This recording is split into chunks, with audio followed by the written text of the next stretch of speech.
ये जो आग धीरे धीरे जलना शुरू हुई है, ये एक न एक दिन ये जब जलेगी तो जब घर में पहुंचने से पहले ये पूछेगी नहीं कि ये घर मुसलमान का है कि हिंदू का है कि सिख का है कि ईसाई का है, नहीं पूछेगी। और जब ये आग जलेगी, कपिल मिश्रा अपने घर में बैठे होंगे, ब्रह्मानंद किसी मंदिर में बैठा होगा, बजरंग मुनि किसी मठ में बैठा होगा, और जलने वाले लोग हमारे तुम्हारे घर के लोग होंगे। थी जिसके हाथों में किताब होनी चाहिए थी, जिसको स्कूल जाना चाहिए था, आज वो डाल करके गमछा लगा करके तिलक, मुंह में पान पुड़िया खा करके तलवार और डंडे लेकर के माँ बहन की गाली देते हुए जय श्री राम करते घूम रहा है। वो इन्होंने राम के शब्द को कवच की तरह ओढ़ रखा है ताकि उसके पीछे ये जो कुछ भी करते रहें लोग उसको गौर नहीं करें, लोग उसको समझ नहीं पाए। अरे राम के बारे में खुद प्रधानमंत्री कुछ नहीं जानते हैं, मैं कह सकता हूं इस बात को। स्वयं योगी आदित्यनाथ कुछ नहीं जानते हैं, और कपिल मिश्रा जैसे ये दुर्दांतकारी लोग सच में कुछ नहीं जानते। इसमें कोई दो राय नहीं है कि मैं हिंदू का भी बेटा हूँ, मैं मुसलमान का भी बेटा हूँ, मैं सिख का भी बेटा हूँ, और मैं ईसाइयों का भी बेटा हूं, और उससे बड़ी बात मैं इस देश का बेटा हूं। और सच बोलते बोलते यदि मेरे प्राण भी चले जाएं तो मुझे कोई दिक्कत नहीं है। क्यों? क्योंकि मैं ऐसे गुरु का शिष्य हूं और ऐसी माँ बाप की संतान हूं। इस शरीर को कोई मिटा सकता है लेकिन विचार नहीं मिटाएगा। मेरे जैसे विचार एक नहीं है, इस देश में करोड़ों हैं। तुम आग लगाते रहोगे और हम आग बुझाते रहेंगे। इन्होंने तो एक ऐसी मशीन तैयार की है कि तुम भड़काओ, नफरत फैलाओ, तुम हिंसा, हम तुम्हें गिरफ्तार करेंगे, कुछ दिनों के लिए बाहर निकलोगे, तुम्हें हम हीरो बना देंगे। गोपाल तिवारी जी, सबसे पहले आपका स्वागत है। तिवारी जी, क्या चल रहा है ये सब? मुद्दा बहुत कुछ है देश के अंदर बातचीत करने के लिए, युवाओं से रिलेटेड या फिर बेरोजगारी से रिलेटेड तमाम चीज़ें। मुद्दा कुछ और चल रहा है, क्या है इसके पीछे का मामला? एक राहत इंदौरी जी का एक बेहद पुराना शेर है कि लगेगी आग तो आएंगे कई घर जद में, यहाँ सिर्फ हमारा मकान थोड़ा ही है। तो ये जो कुछ भी देश में इस समय हो रहा है, ये कोई आज अचानक से पैदा नहीं हुआ। इस बात को हमें और हमारी देश की जनता को समझना होगा। बीते 7-8 सालों से जो तैयारी की जा रही थी आपस में लड़ाने की, नफ़रत को भड़काने की, हिंसा को सुलगाने की, वो आज धीरे धीरे कामयाब होती हुई दिखाई दे रही है। बीते 10 दिनों में करीबन 4 राज्यों में बड़ी हिंसाएं हुई, और उन 4 राज्यों में 3 राज्यों में सत्तारूढ़ पार्टी की सरकार है। और उन 4 राज्यों में जो सबसे गौर करने वाली बात है वो ये है कि हमारा राम, जो विश्वव्यापी राम है, उस राम के जन्मदिन के दिन बड़ी हिंसाएं हुई। यह कोई साधारण बात नहीं है। रामनवमी के दिन, चाहे आप बिहार की बात करो, मध्य प्रदेश की बात करो, चाहे आप उत्तर प्रदेश की बात करो या फिर आप कर्नाटक की बात करो, रामनवमी के पावन दिन इतनी बड़ी हिंसाएं होना, ये बहुत बड़ा संकेत जो है देती है कि क्या कुछ करने वाले हैं और क्या कुछ देश में होने वाला है। देश की जनता को और ख़ासकर हमारे देश के युवा वर्ग की पीढ़ी को ये समझना होगा कि आपको कहां से ले आकर के कहां झोंकने की तैयारी हो रही है। आपके हाथ से कलम छीनी जा रही है, आपके हाथ से किताब छीनी जा रही है, आपके हाथ से स्कूल छीने जा रहे हैं, आपके दिमाग से शिक्षा को मिटाया जा रहा है, और आपके हाथ में तलवार पकड़ाई जा रही है, आपके हाथ में नफरती झंडा पकड़ाया जा रहा है, आपके हाथ में लाठियां पकड़ाई जा रही हैं, आपके हाथ में पत्थर थामे जा रहे हैं। और जब मैं इन सभी चीज़ों की बात करता हूं, ये सिर्फ हिंदुओं के साथ नहीं, इसमें हिंदू क्या, मुसलमान क्या, सिख क्या, ईसाई, सभी इसकी जद में आएंगे। जब आग जलती है, आग झुलसती है, आग लगती है, तो उसमें नुकसान सभी का होता है, किसी एक का नहीं होता है। और इसलिए मैं कहता हूं कि आज हिंदू वास्तव में खतरे में है। विश्व की सबसे बड़ी पार्टी जो अपने आप को हिंदुओं का सम्राट बताती है, और यहाँ तक कि नरेंद्र मोदी जी अपने आप को भगवान से कम नहीं आंकते, वो कहते हैं कि मैं हिंदुओं का मसीहा हूँ। आज हिंदू खतरे में है, और किससे खतरे में है? आज हिंदू भारतीय जनता पार्टी से खतरे में है। आज हिंदू झूठे नकली, जिन्होंने भगवा ओढ़ करके इस देश को जलाने की तैयारी कर रखी है, आज हिंदू उन नकली हिंदुओं से खतरे में है। आज हमारे राम की आस्था खतरे में है।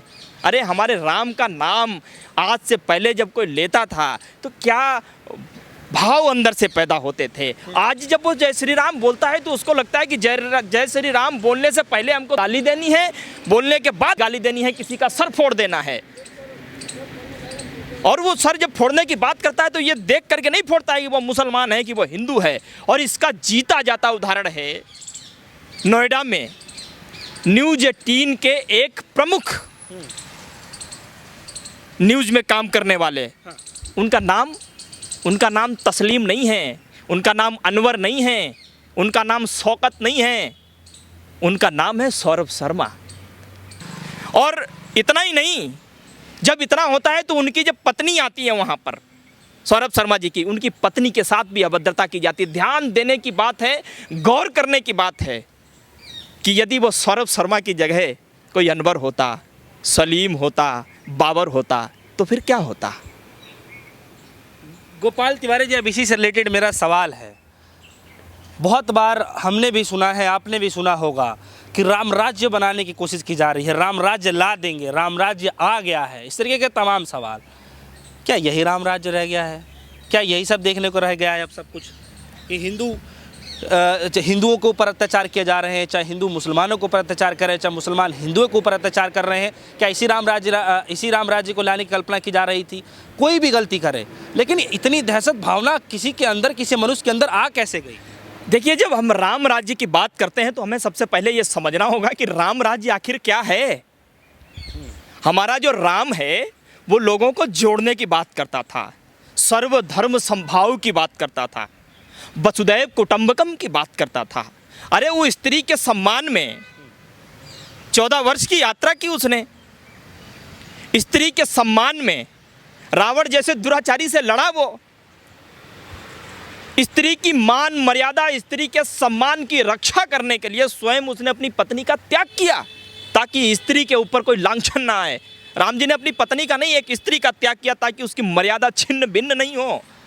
और आज राम राज्य की बात करने वाले लोग, गुंडे, बदमाश, नफरती, इन्होंने भगवा वस्त्र ओढ़ लिया। जानते हैं कि भगवा वस्त्र ओढ़ लो तो तुम जो है धर्म की कसौटी में जो है कवच की तरह बंध जाओगे, फिर तुम्हारा कोई कुछ बिगाड़ नहीं पाएगा। और फिर तुम लेकर के माइक सरे आम हम मर्दानगी दिखाएंगे, ऐसे ऐसे शब्द कौन बोलता है? ये कोई सामान्य इंसान थोड़ी बोलता है, ये एक भगवा वस्त्र पहना हुआ एक साधु बोलता है, बजरंग मुनि बोलता है। गिरफ्तारी हो गई है खैर उनकी। अच्छा, गिरफ्तारी की आप बात कर रहे हैं। ऐसी गिरफ्तारियां तो समाज को जो है गुमराह करने के लिए की जाती हैं। अभी कुछ दिन पहले धर्म संसद हुई थी हरिद्वार में। उस धर्म संसद में कालीचरण नाम का एक व्यक्ति, जिसने गांधी जी को न जाने क्या क्या कहा, और वो जेल गया, वापस छूट करके आया। इन्हीं के लोगों ने उसको फूल माला पहना करके उसका स्वागत किया। क्या इसलिए गिरफ्तारी हुई थी? ये भी गया है जेल, कुछ दिन के बाद में आएगा, हीरो बन करके निकलेगा। भाई, इन्होंने तो एक ऐसी मशीन तैयार की है कि तुम भड़काओ, नफरत फैलाओ, तुम हिंसा, हम तुम्हें गिरफ्तार करेंगे, कुछ दिनों के लिए बाहर निकलोगे, तुम्हें हम हीरो बना देंगे। और ये सब कुछ जब हो रहा है, समझने की बात यह है कि प्रधानमंत्री आखिर चुप क्यों हैं? आज 10 दिन हो गए इस बात को, हिंसा बढ़ती जा रही है और आग इतनी बढ़ गई है कि धीरे धीरे करके जो आग फैलाते हैं रात दिन, मैंने अभी उदाहरण दिया सौरभ शर्मा न्यूज़ 18 का, उनके घर तक पहुंच गई, उन्हें भी छोड़ा नहीं गया। वो मुसलमान नहीं थे, हिंदू थे। और ये आग कल आपके घर पहुंचेगी, हमारे घर भी पहुंचेगी, इसमें सबको जलना पड़ेगा। आखिर प्रधानमंत्री क्यों चुप हैं? कि ये सब कुछ जब तक होता रहेगा तब तक न कोई रोजगार की बात करेगा, न कोई महंगाई की बात करेगा, किसी चीज़ की कोई बात नहीं करेगा, और इसी चीज़ में उलझे। मतलब हम और तुम, इसको मैं दूसरी भाषा में कहता हूं कि पक्ष और विपक्ष की गुत्थी सुलझाते सुलझाते आम जनता ये भूल जाती है कि हम भी इसी का हिस्सा हैं, हमारा भी कोई लेना देना है, वो भूल जाती है इस बात को लेकर के। और एक चीज़ आप देखो, बीते 2 साल पहले की बात है, हमारे देश में अमेरिका के राष्ट्रपति डोनाल्ड ट्रंप आए थे। उसी दिन दिल्ली में खड़े होकर के कपिल मिश्रा का नाम का एक व्यक्ति ये कहता है कि आज डोनाल्ड ट्रंप आए हैं इसलिए हम शांत हैं, कल हमें पुलिस भी रोक नहीं पाएगी। और जैसे ही डोनाल्ड ट्रंप यहाँ से जाते हैं, दूसरे दिन दिल्ली में हिंसा होती है। वही कपिल मिश्रा मध्य प्रदेश के खारखौंद में जाकर के सरेआम लोगों को माइक लेकर के कहता है कि तलवारें उठा लो हाथ में, नहीं तो तुम्हारे घर बच नहीं पाएंगे। लोगों को उकसाता है और वहाँ हिंसा होती है। और हिंसा होती है उत्तर प्रदेश में, जैसे बाबा जी का बुलडोजर अवतरित हुआ वैसे ही वहाँ मध्य प्रदेश में मामा का बुलडोजर अवतरित होता है और न जाने कितने गरीबों के घर उजाड़ दिए जाते हैं। न कोई एफआईआर, न कोई कार्रवाई, सीधे जाकर के ऑन द स्पॉट। मैं पूछना चाहता हूँ, कहाँ गई हमारे देश की व्यवस्था? क्या कर रहा है सुप्रीम कोर्ट? क्या आंख बंद हो गई सबकी? सो गए सब? किसी को कोई लेना देना नहीं बचा। अब ऐसा ही होगा सब कुछ। आज बड़ा अच्छा स्क्रैच हमने एक सुबह देखा, 2 स्क्रैच देखे। एक में जिसपे बाबा भीमराव अंबेडकर जिनका जन्मदिन है आज, वो जो है अपने उस चबूतरे से उतर करके जा रहे हैं, एक स्टेशन पे कुर्सी पड़ी, भाग करके वहाँ पढ़ने के लिए जा रहे हैं, 7 नंबर की बेंच पड़ी। दूसरी तरफ कानून की देवी जो है ज़मीन में पड़ी और उस चबूतरे पे बुलडोजर स्थापित है। हम न्याय करेंगे ऑन द स्पॉट। क्या हो रहा है देश में? कहाँ जा रहे हैं? और आपने मुझसे सवाल किया था एक दिन कि क्या आप सब जब ये सब बोलते हो तो आपको डर नहीं लगता? मैं आपको एक बात बता देना चाहता हूँ कि मैं हिंदू का भी बेटा हूँ, मैं मुसलमान का भी बेटा हूँ, मैं सिख का भी बेटा हूँ और मैं ईसाइयों का भी बेटा हूँ, और उससे बड़ी बात मैं इस देश का बेटा हूँ। और सच बोलते बोलते यदि मेरे प्राण भी चले जाएं तो मुझे कोई दिक्कत नहीं है। क्यों? क्योंकि मैं ऐसे गुरु का शिष्य हूँ और ऐसी माँ बाप की संतान हूँ। इस शरीर को कोई मिटा सकता है लेकिन विचार नहीं मिटाएगा। मेरे जैसे विचार एक नहीं है, इस देश में करोड़ों हैं। तुम आग लगाते रहोगे और हम आग बुझाते रहेंगे। मैं अंदर से थोड़ा दुखी हूँ। सवाल का जवाब देने की बजाय मैं भारत देश की जनता से एक युवा होने के नाते हाथ जोड़ करके अपील करना चाहता हूँ कि ये जो आग धीरे धीरे जलना शुरू हुई है, ये एक न एक दिन ये जब जलेगी तो जब घर में पहुँचने से पहले ये पूछेगी नहीं कि ये घर मुसलमान का है कि हिंदू का है कि सिख का है कि ईसाई का है, नहीं पूछेगी। और जब ये आग जलेगी, मिश्रा अपने घर में बैठे होंगे, विपल देव अपने घर में बैठे होंगे, यतीन्द्र सिंहानंद किसी मंदिर में बैठा होगा, बजरंग मुनि किसी मठ में बैठा होगा, और जलने वाले लोग हमारे तुम्हारे घर के लोग होंगे। इसलिए मैं कहता हूं अभी भी समय है, अभी भी वक्त है।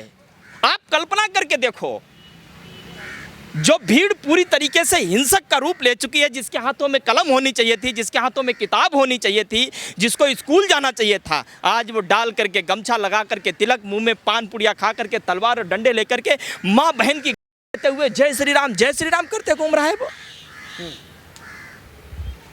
आप कल्पना करके देखो। और ये लोग भगवान श्री राम की बात करते हैं। अरे हमारे राम का अस्तित्व तो जो है सीता के बगैर था ही नहीं। और ये मैं नहीं कहता हूँ, आप मथुरा जाइए, मथुरा के किसी अच्छे महंत के पास जाइए, अच्छे साधु जो वास्तव में संत और साधु कहलाने लायक है। अयोध्या जाइए, आप बनारस जाइए, वो बताएगा ये जिस राम की, जिस श्री राम की ये बात करते हैं, ये पॉलिटिकल नारा है इनका। इन्होंने राम के शब्द को कवच की तरह ओढ़ रखा है ताकि उसके पीछे ये जो कुछ भी करते रहें, लोग उसको गौर नहीं करें, लोग उसको समझ नहीं पाए। अरे राम के बारे में खुद प्रधानमंत्री कुछ नहीं जानते हैं, मैं कह सकता हूं इस बात को। स्वयं योगी आदित्यनाथ कुछ नहीं जानते हैं, और कपिल मिश्रा जैसे ये दुर्दांतकारी लोग ये तो सच में कुछ नहीं जानते, इसमें कोई दो राय नहीं है। क्योंकि प्रधानमंत्री ने एक ऐसी जमात भी पैदा की है, उसको संरक्षण दिया है, जिसके पास कुछ नहीं। उनको कहा कि तुम नफरत फैलाते रहो। यदि वास्तव में इस बात से प्रधानमंत्री इत्तेफाक रखते होते तो आज 10 दिन हो गए, क्या उनको कुछ कहना नहीं चाहिए था करके?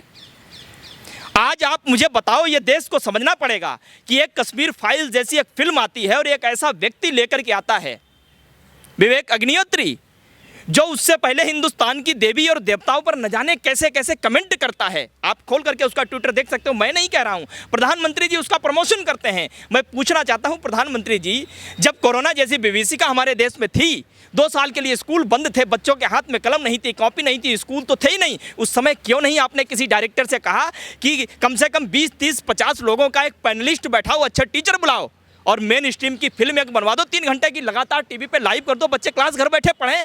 क्या प्रधानमंत्री ऐसा नहीं कर सकते थे? टेक्नोलॉजी कहीं मर नहीं गई थी कब?